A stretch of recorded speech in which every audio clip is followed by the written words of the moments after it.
Smoking. Okay. இந்த nicotine பார்த்தீங்கன்னா நான் லங்ஸ்லாம் வந்து ரொம்ப அஃபெக்ட் பண்ணும்.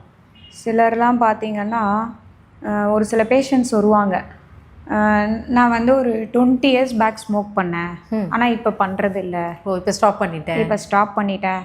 அவங்களுக்கு பார்த்தீங்கன்னா லங் கேன்சர் இருக்கும். நான் எடுத்தோடனே கேட்பேன், லங் கேன்சருன்னு சொல்லுவாங்க, ஸ்மோக் பண்ணுவீங்களான்னு கேட்டேன். இப்போ இல்லைங்க, முன்னால். ஒரு சிலர் சொல்லுவாங்க 20 டேஸ் முன்னாடி தான் ஸ்டாப் பண்ணேன்னு. இப்போ தான் ரீசெண்டாக ஸ்டாப் பண்ணதா ஒரு சிலர் சொல்லுவாங்க, ஒரு கேட்டகரி.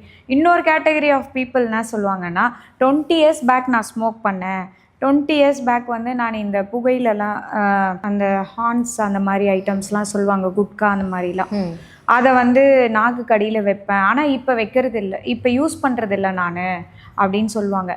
இந்த மாதிரி சார்ந்த விஷயங்கள் யூஸ் பண்ணுறவங்களுக்கு ஓரல் வருது, லங் கேன்சர். இது வந்து மோஸ்ட் காமன், நிறைய பேருக்கு இருக்குது இந்த 2 டைப்ஸ் ஆஃப் கேன்சர் மட்டும். நிக்கோட்டின், டொஃபமைன், அதுக்கப்புறம் கெஃபைன். காஃபி நிறைய குடிக்கிறவங்களுக்கு வந்து இந்த நாளைக்கு 5 காஃபிலேருந்து நிறைய இது வர்றது வந்து கெஃபைன்னு சொல்லுவாங்க. நிக்கோட்டின்ன்றது வந்து இந்த ஸ்மோக்கிங் அந்த இதில் இருக்கிறது வந்து சப்ஸ்டன்ஸ் சொல்லுவாங்க. புகையிலை அந்த இதுவும் இருக்குது பார்த்தீங்களா, குட்கா அதெல்லாம் சொல்லுவாங்களே, அதில் இருக்கிறது இந்த டொஃபமைன் சொல்லுவாங்க. ஓகே.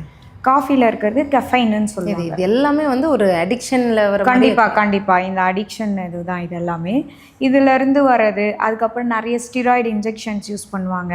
அதுக்கப்புறம் இந்த அர்ஜினோமோட்டோன்னு சொல்லுவாங்களே, அதுக்கப்புறம் இந்த ஸ்டிராய்டு இன்ஜெக்ஷன்ஸ் யூஸ் பண்ணுறது.